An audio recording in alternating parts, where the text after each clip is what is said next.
नमस्कार, आप देख रहे हैं बोले भारत। मैं खुशी और इस वक्त मैं मौजूद हूँ लखनऊ के कांग्रेस कार्यालय के बाहर, जहां पर कांग्रेस की तरफ से एक प्रेस कॉन्फ्रेंस आयोजित की गई। इस प्रेस कॉन्फ्रेंस में राम मंदिर चढ़ावा चोरी, आरक्षण और राष्ट्रगान के अपमान को लेकर बीजेपी सरकार को बुरी तरह से घेरा गया है। कांग्रेस ने आरोप लगाया है कि जो उत्तर प्रदेश के डिप्टी सीएम है यानी कि ब्रजेश पाठक ने आरक्षण का विरोध करने वाले लोगों के साथ प्रेस कॉन्फ्रेंस की है और ये भी आरोप लगाया कि बीजेपी ने राम मंदिर चढ़ावा चोरी में जो आरोपी हैं उनका साथ दे रही है। और कांग्रेस का ये भी कहना है कि अगर इन सारे मुद्दे को लेकर बीजेपी की तरफ से कोई बड़ा बयान नहीं आता है या बीजेपी की तरफ से कोई बड़ा एक्शन नहीं लिया जाता है तो कांग्रेस की तरफ से गांव-गांव तक जाकर लोगों को जागरूक किया जाएगा।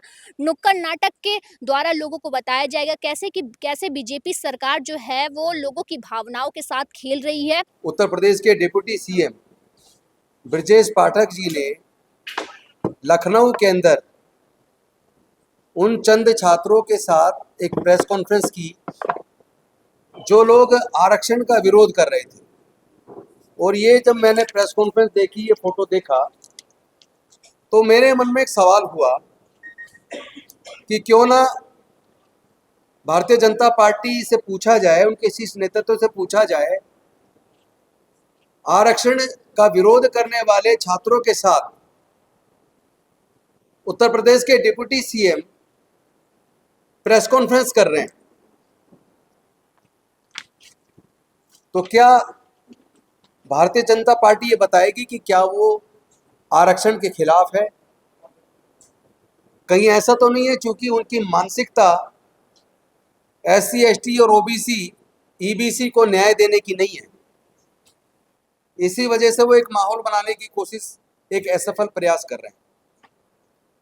शायद इसी मंशा के चलते जो उन्होंने पार्लियामेंट के अंदर वायदा किया था, देश के प्रधानमंत्री जी ने, गृह मंत्री जी ने, हम कास्ट सेंसस कराएंगे, और अभी जो पिछले करीब 10 दिन पहले, 15 दिन पहले जो नोटिफिकेशन जारी किया कास्ट सेंसस कमिश्नर ने, उसके अंदर उन्होंने ओबीसी का कॉलम डाला ही नहीं। क्योंकि जब जाति का कॉलम होता है, जैसे एससी और एसटी का कॉलम है, ओबीसी का नहीं है, तो पहले जो जनगणना होती थी एससी एसटी का कॉलम होता था, उसमें फिर वो उनकी कास्ट की सूची होती थी जिस पे टिक करना होता था।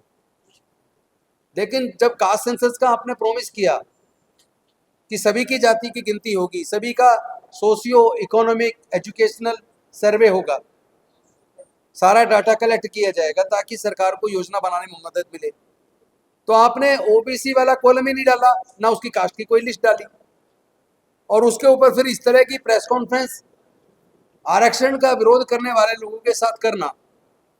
इसका मतलब भारतीय जनता पार्टी आरक्षण के खिलाफ है, एससी एसटी ओबीसी को उनका हक मिले उसके खिलाफ है, सामाजिक न्याय के खिलाफ है। ये स्पष्टीकरण हम भारतीय जनता पार्टी से चाहते हैं, पहली बात।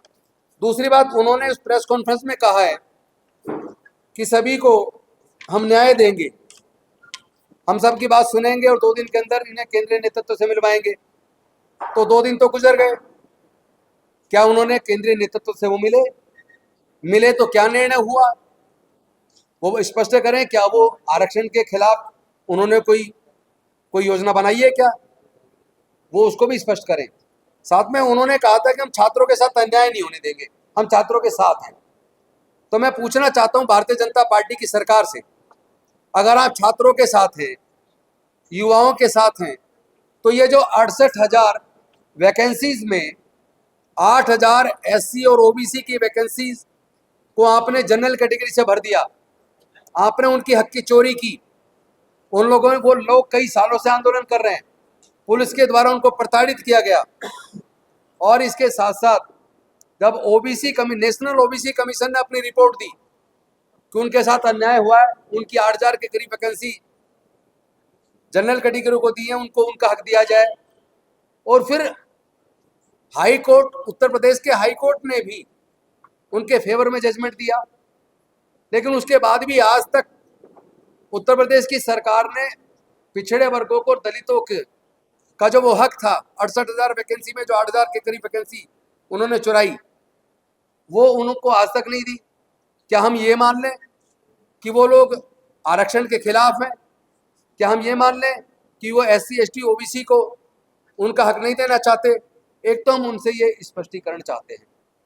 दूसरी बात, अभी सतीश महाना जी ने, आपने देखा होगा परसों की ही घटना है, और जो मीडिया के अंदर हमने कल पढ़ा, NBT में पढ़ा और कुछ न्यूज चैनल पे देखा कि उन्नाव के अंदर जहां राष्ट्रगान गाया जा रहा था, गार्ड ऑफ ऑनर उनको दिया गया और राष्ट्रगान के चलते वो वहां से एकदम निकल के अपनी गाड़ी में जाके बैठ गए। तो क्या वो जवाब देंगे कि उन्होंने राष्ट्रगान का अपमान क्यों किया? साथ में मैं ये भी पूछना चाहता हूं, हमारे अनेकों जिलाध्यक्षों ने पुलिस में कंप्लेंट की है, उस पुलिस कंप्लेंट पे अभी तक FIR दर्ज क्यों नहीं हुई? क्या कोई भी नेता, चाहे वो स्पीकर हो, चाहे मंत्री हो, चाहे मुख्यमंत्री हो, चाहे प्रधानमंत्री हो, क्या कोई भी नेता देश के संविधान में कानून से ऊपर है?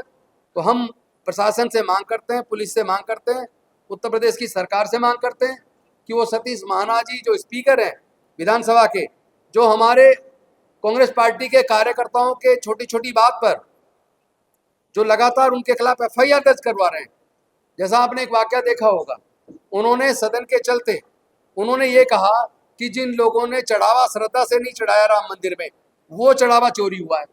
इस तरीके से राम को मानने वाले राम भक्तों का या दान देने वाले लोगों का, चढ़ावा चढ़ाने वाले लोगों का उन्होंने अपमान किया। और उस अपमान के ऊपर जब हमारे कार्यकर्ताओं ने कानपुर के अंदर धरना प्रदर्शन किया, तो धरना प्रदर्शन करने के बाद पुलिस ने उनको तुरंत, पुलिस के माध्यम से सतीश महाना जी ने उनको गिरफ्तार करवा दिया, घंटों तक थाने में रखा। और किसी ने सोशल मीडिया पे अगर कोई डाला, उस पर मुकदमा दर्ज करवा दिया, उनको गिरफ्तार करवाया। तो सवाल ये है कि क्या सतीश महाना जी यहाँ अपनी सत्ता का, पावर का दुरुपयोग कर रहे हैं? क्या वो कानून से ऊपर है? क्या यहाँ की जो पुलिस है वो कानून से नहीं चलती, वो महाना जी के इशारे पे चलती है? हम उनके खिलाफ राष्ट्रगान का अपमान करने का हम चाहते हैं पुलिस मुकदमा दर्ज करे और सरकार उनके खिलाफ कार्रवाई करे। अजय राय जी नहीं गए थे, मैं भी गया था, लेकिन मैंने वहां कोई मछली भोज नहीं देखा। नंबर 2, ये जो जल के पास, नदियों के पास रहने वाला समाज है, जिसको हम केवट भी कहते हैं, मल्लाह भी कहते हैं, निषाद भी कहते हैं, ये समाज हमेशा मछली पर ही निर्भर रहा है और 12 मास इनका मुख्य भोजन रहा है। तो ये मल्लाह समाज का, निषाद समाज का, केवट समाज का, कश्यप समाज का भारतीय जनता पार्टी अपमान कर रही है। दूसरी बात, कहीं अजय राय जी का एक फोटो दिखा दो, कहीं मेरा फोटो दिखा दो कि हम मछली खा रहे हो बैठ के, लेकिन हम आपको दिखाते हैं। ये भारतीय जनता पार्टी के राष्ट्रीय अध्यक्ष हैं नितिन नवीन जी, आप देख लीजिए, और ये सावन के मास में खुलेआम मछली खा रहे हैं।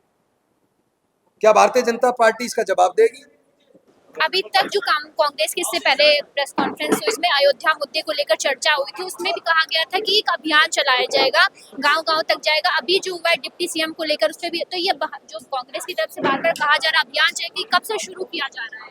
देखिए, अभियान की शुरुआत हो चुकी है। हम लगातार जो है रैलियां कर रहे हैं, लगातार हम गोष्ठियां कर रहे हैं और संवाद स्थापित कर रहे हैं। ये शुरुआत हो चुकी है और बहुत जल्दी जनता भी हमारे साथ पूरी तरीके से खड़ी है।